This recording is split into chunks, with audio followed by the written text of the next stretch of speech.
Bonsoir Vincent Biers. Bonsoir. Merci d'être avec nous sur BFM Lyon. Vous êtes professeur en classe préparatoire au lycée du Parc et surtout auteur de ce livre Balzac footballeur aux éditions Black Léphant, où quand la littérature rencontre finalement le monde du sport. Bachir Ben Pacha, 17 ans, c'est votre héros. Il est né à Vénissieux.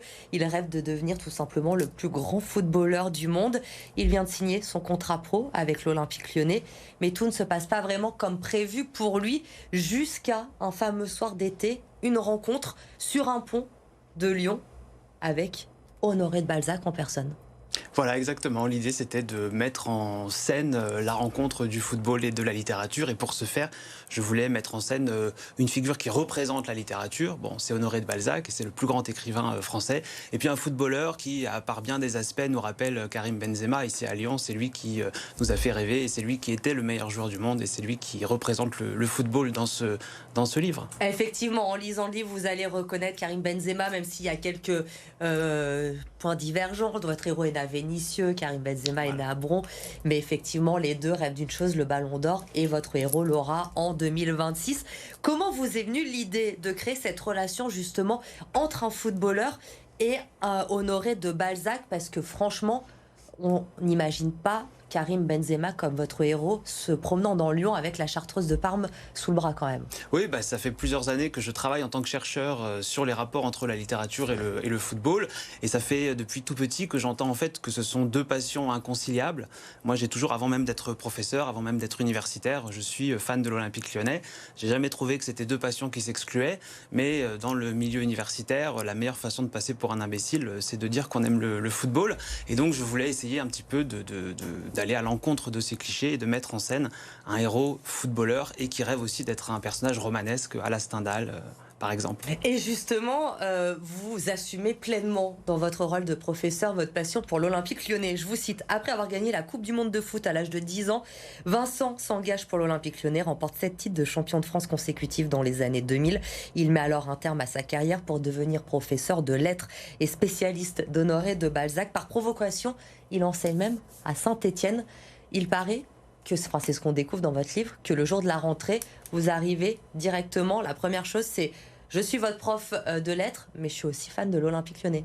Voilà, c'est une manière, exactement, c'est une manière pour moi de me présenter à mes élèves. Je trouve que c'est une manière un peu provocante, un peu ironique, et en même temps, ça brise d'emblée une espèce de mur peut-être qu'il pourrait y avoir entre l'enseignant et les élèves. C'est une manière de dire, vous voyez, je suis comme vous, moi aussi je vais au stade, moi aussi je peux hurler dans un stade de foot avec d'autres. Et même quand on est enseignant à Saint-Étienne, qu'on dit qu'on est fan de l'OL le premier jour, ça se passe bien? Non, ça c'est pas très bien. Enfin, ils m'ont hué, voilà, je dois bien avouer que j'ai fait ça à chaque fois. Ouais. Donc à l'école normale supérieure à Lyon, ils sont restés dans une espèce de silence un peu méprisant.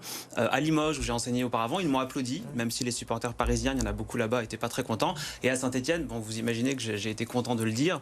Non, ils m'ont vraiment hué, mais bon, ou alors ils m'ont fait des signes, voilà, négatifs, mais c'était une manière. Un silence méprisant à Lyon. Pourquoi ce silence méprisant, quand ça prouve quand même que la littérature, l'enseignement supérieur et le football, encore aujourd'hui, c'est pas franchement compatible? Non, je crois. En tout cas, c'était dans ce milieu universitaire. Voilà, et je me suis, confronté à un silence de la part de jeunes normaliens qui venaient de réussir un concours très prestigieux, qui était dans le Temple du Savoir, qui est l'école normale supérieure, donc là-bas à Gerland.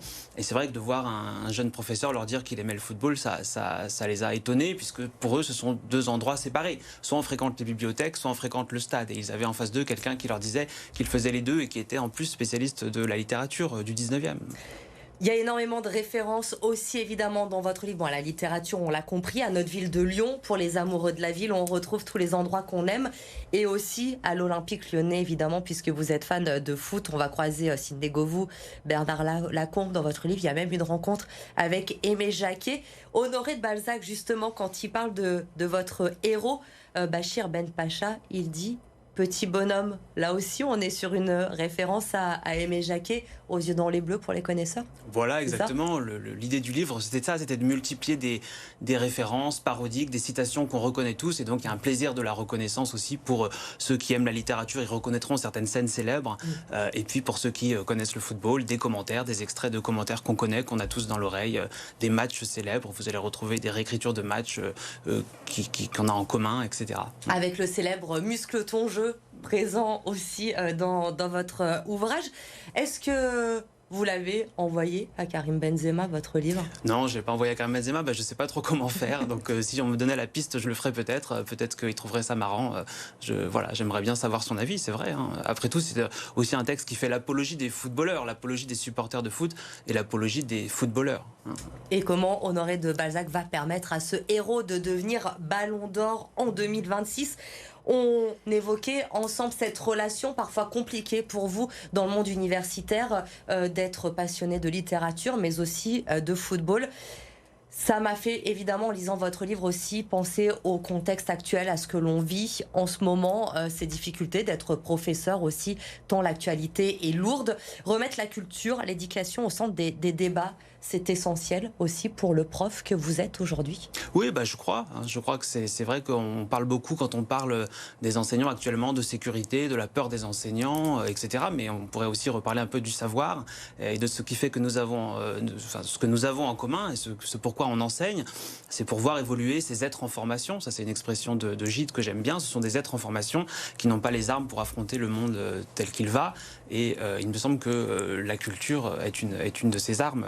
Et on peut passer par différents biais pour les éduquer, les instruire. Le football, me semble-t-il, en est un. On a délaissé un peu l'éducation, vous pensez, ces derniers temps. Il faut le remettre sa place là où elle doit être?